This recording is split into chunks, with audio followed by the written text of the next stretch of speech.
நெல்லையில் பூட்டிய வீட்டில் பெண் சடலமாக மீட்கப்பட்ட வழக்கில் அவரை கட்டையால் அடித்து கொலை செய்துவிட்டு 9 சவரன் நகையை திருடி சென்றதாக சுரேஷ்குமார் என்பவர் கைது செய்யப்பட்டுள்ளார். இது தொடர்பான கூடுதல் விவரங்களை எமது செய்தியாளர் நாகராஜன் வழங்க கேட்கலாம். வணக்கம் நாகராஜன், மேலும் விவரங்கள். நெல்லை மாவட்டம் முக்கூரில் அருகே உள்ள சிங்கம்பாறை என்ற கிராமத்தைச் சேர்ந்தவர் மரியஜெயா. இவர் கணவர் ஆபேல் ராஜா.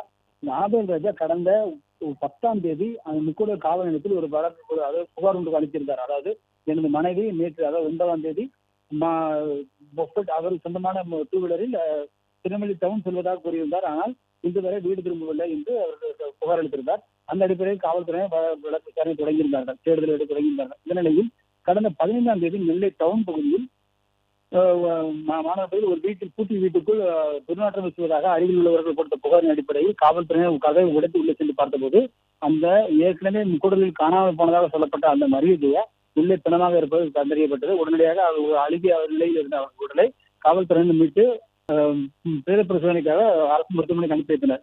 இந்த நிலையில் இது பின்னணியில் யார், இது என்ன நடந்தது என்பது குறித்து போலீசார் சுட்டு கலைக்கிய போது சிசிடிவி கேமராக்கள் மிகப்பெரிய உதவியாக இருந்தது. இந்த வழக்கில் இவர்கள் பின்னோக்கி சென்று பார்த்தபோது கடந்த 9ஆம் தேதி நெல்லை பச்சைமலையை சேர்ந்த சுரேஷ்குமார் என்பவர் இவரோடு வந்து தெரிய வந்தது. இந்த வீட்டில் கொண்டிருக்கிறார். இது குறித்து சுரேஷ்குமாரிடம் சேர்ப்பதற்காக காவல்துறை தேடுதல் எடுக்கிறது. பின்னர் அவரையும் கைது செய்தார்கள். அவர் இருக்கும் பகுதியை கைது செய்து விசாரணை நடத்தியதில் தான் தெரிந்தது இவர் உதவி செய்வதாக வந்து, அதாவது மரியஜெயாவுக்கு இந்த பகுதி நெல்லை டவுன் பகுதியில் வீடு வாடகை கிடைப்பதற்காக உதவி செய்வதாக ஆதார் கார்டு கொடுத்து உதவி செய்வதற்காக வருவதாக வந்து அவரிடம் இருந்த 9 பவுன் செயினை, தங்க செயினை பறித்துக் கொண்டு அவரையும் கட்டையால், அதாவது அவர்கள் இருவருக்கிடையே இந்த செயினை பறிக்கும் வாக்குவாதம் ஏற்பட்டிருக்கிறது. அதன் அடிப்படையில் அவரை கட்டையால் அடித்து கொலை செய்திருக்கிறார். பின்னர் அவரிடம் இருந்த 9 பவுன் தங்க செயினை பறித்துக் கொண்டு சுரேஷ்குமார் அந்த வீட்டிலிருந்து மெல்ல நழுவி சென்றிருக்கிறார்.